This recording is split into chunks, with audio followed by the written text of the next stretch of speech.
everybody, welcome back to another grilling video, and today we are going to be making some delicious smoked and braised beef short ribs. And we're going to go ahead and start these on the side burner of this particular grill, and then we're going to move them into the smoker. Now if you don't have a side burner on your grill, not to worry, you can do this directly over the heat source right on the grill itself. I just find it a little easier to maneuver on the top of the pan right here. So let's talk about the ingredients for this. We're going to go using these nice short ribs. I've got about 2 pounds of short ribs, but boy, you can do any amount you want. These are English cut short ribs, which means they're not the giant plate ribs, you know, those brontosaurus bones you see in a good Texas barbecue joint. They're cut to about 3 inches long, and if you notice here, you can see the bone on this end and the meat with a fat cap on it. It's exactly what we're wanting to have. That's going to be our meat source. We're going to salt and pepper to taste those. We're going to use onion, carrots, and celery. This is for our trinity. This is going to be how we season our braising liquid. We're also going to be using a little bit of beef stock. I have a little bit of water here with some bouillon dissolved. We'll get about 2 cups of that. Some garlic, a little bit of tomato paste. That's for a nice richness and a smoky flavor. It's going to help depthen the flavor. I'm also going to use just a little bit of this marinade that I made that's a bit of red wine with beef stock mixed together. I'm not going to use a lot of it, but I think it's going to add some tremendous flavor to it. That's it. That's all we really need. Let's get started. So the first thing we're going to do here is we are going to season our actual beef pieces here. And we just want to season these nice and liberally with salt on all sides.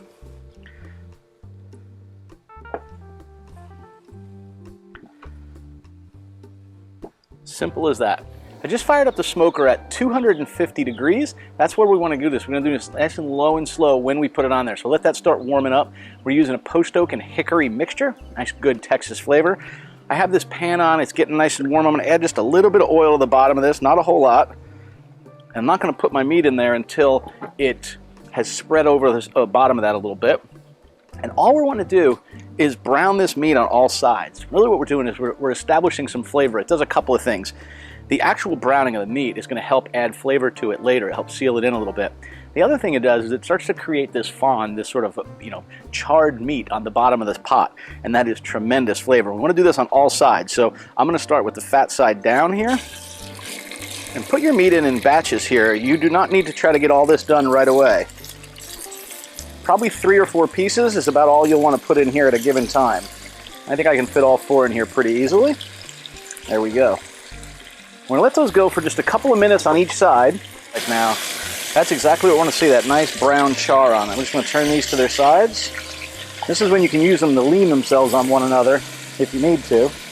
And remember, we're not trying to cook this meat here. All we're trying to do is get nice high heat so that we brown that meat. We begin to create that depth of flavor.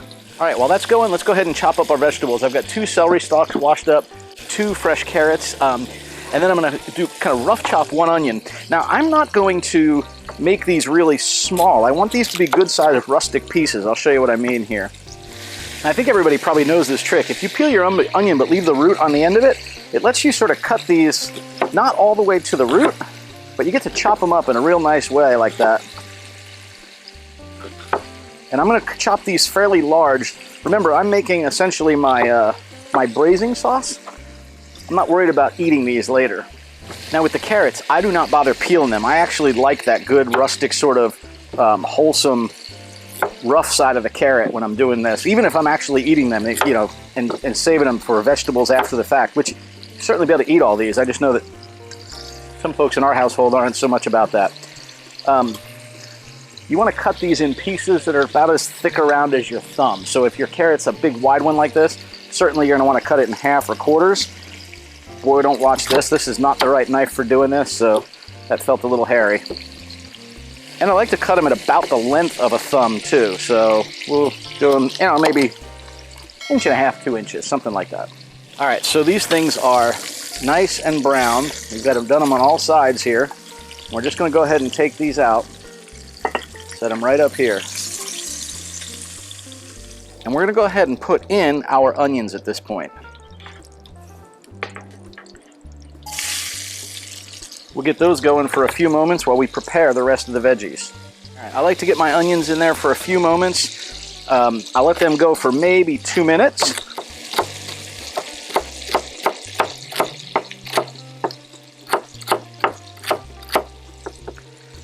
I just do these to the size I ultimately want. When I get about 2/3 of the way down the celery, oftentimes I will sort of split it down the middle. Somewhere from there, it's about the end, and then keep on chopping.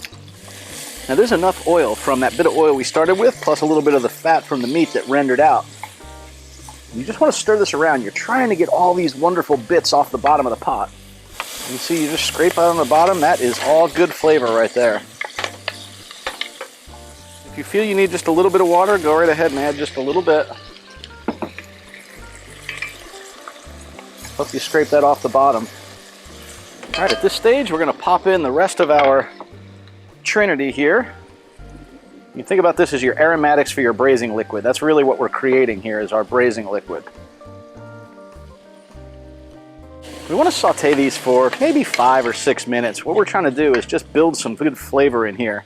And then we're going to go ahead and simmer that. I'm going to go ahead and make my beef stock. I just have 1 bouillon cube. Add it to about 2 cups of water, and then we can always add more water as we need to here. So we've been sauteing this now for probably 4 minutes or so.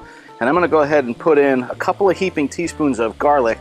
Consider this, you know, I don't know, maybe 6 to 8 cloves. And that sounds like a lot, but it's going to be in this braising liquid. It's going to be just fine.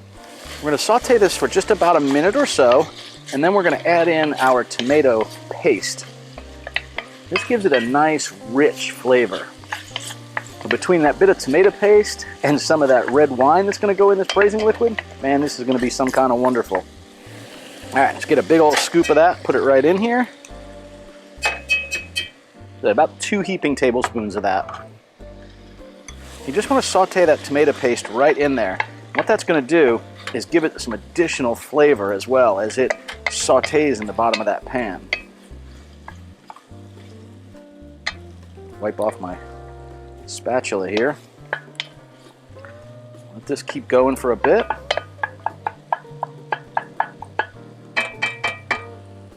And now we're just going to go ahead and add in our beef stock.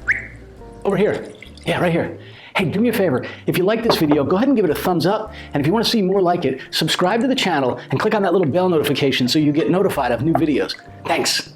So with the beef stock in here, we're just going to go ahead and bring the heat up a little bit. And we want to simmer this. What we're trying to do is help incorporate all these flavors together. Just scrape down the sides if you have any vegetables up on the sides of the pan. Now the other thing I'm going to do is I'm going to add in a little bit of this this red wine beef stock marinade that I mentioned earlier. It's nice and rich. We reduced this down. It smells phenomenal. Putting about a half a cup of that in there, which is probably the equivalent of about 1.25 cups that's been reduced down. All right, let me bring this up to a simmer. I'll start cleaning a little bit of this up, and then we'll go ahead and put the short ribs down in here, and I'll show you how we prepare this, put it on the smoker, and what we need to do next. Now with that bubbling away, I am going to go ahead and season the short ribs one more time. And I'm just putting smoked salt on these. That's what I like to have on here. If you wanted, you could taste your braising liquid and salt that to taste, but I'm fine doing that a little bit later. Now we're just going to go ahead and pick these up, and we're going to nestle them right down into our braising liquid. And we want to go ahead and put a lid on this. And again, you could do this right on your stove top. We could do it right out here on this side burner of the grill. You want to just keep the flame down nice and low so you're simmering it. What we really want to do is braise this for a long period of time at a temperature that's not going to overcook it. The beauty of having a braising liquid is you won't overcook it. If you keep in mind, water can't get above 212 degrees. Once it's at 212, that's as high as it's going to go. It can't get any hotter. The beauty of that is what the temperature will be of the meat inside of it. When you think about cooking a brisket or a pork butt, you know, you're trying to get to that 203 to 208 temperature. That's because that's when the fats in that meat render out into all that flavor, and the same thing is going to happen here as well. So I do want to cook this in our smoker. We're not going to get a lot of smoke part flavor in here because we are going to leave the lid on this. Now you could take the lid off, close it up. You just have to make sure that you're coming out and adding water to it from time to time, because if it dries out, it will absolutely ruin that meat. All right, let's put this in the smoker. Turn this side burner off, open this up, and we're just going to go ahead and put ours right in the center here. I've got this set to 250 degrees. Push it in just as far as I need to close it. There we go. Now we're going to let that go for a while. I'll come out and check on it about every hour or so. Maybe mix it around a little bit, maybe flip the meat over, but it's kind of a set it and forget it. And you want to do this until you just stick a fork in it and it just goes right through without any problem. The meat will start to pull back from the bones, and if you take your 2 forks and you put it in and just separate a little bit, you'll see it pull right apart. That's when you know all of that collagen is broken down inside of that. It's just rendered into wonderful, tender, flavorful meat.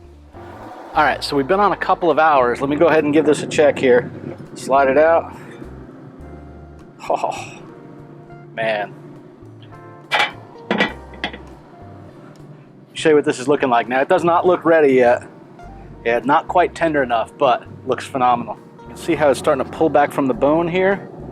Look at that. That means it's getting close to being done. You can see just how far it's pulled back from the bone. These bones will end up falling right off of it. It's still not quite as tender as we want to see it. All right, we're sitting right at about 4 hours. After about an hour and a half or so, I came down and turned it down to 225 degrees. I figure it's not going to get any hotter than 212 anyway. That's plenty fine, as the water won't get any more than that. So let's take a look and see how this is. Let me show you the 2 fork test here on how we'll test this for tenderness. And what we want to do is just take 2 forks here and spread this a little bit, and you can see how it's just going to fall right apart. That is unbelievably tender. So we're just going to gently pick these up now. They're gonna darn near fall apart, so you've got to be very gentle as you do this. Oop, as I drop it.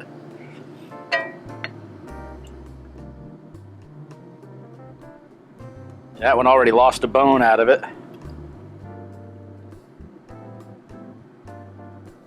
I'm going to show you what I meant before about just, take a look at this. If we did just take this and split it up, you can see just how tender that is. So I'm going to start by just trying a little bit of the vegetables here that came out of that juice. First of all, they're tender. They're just the perfect consistency. But they have this beefy, red wine, rich taste to them from braising in that. Try the same here with the short ribs. Oh my God. This may be my new favorite thing to cook. This is just phenomenal. English cut short ribs, it's enough for a family of 3 or so, easily. You know, you're going to have it with some sides or whatever else you're going to have it with.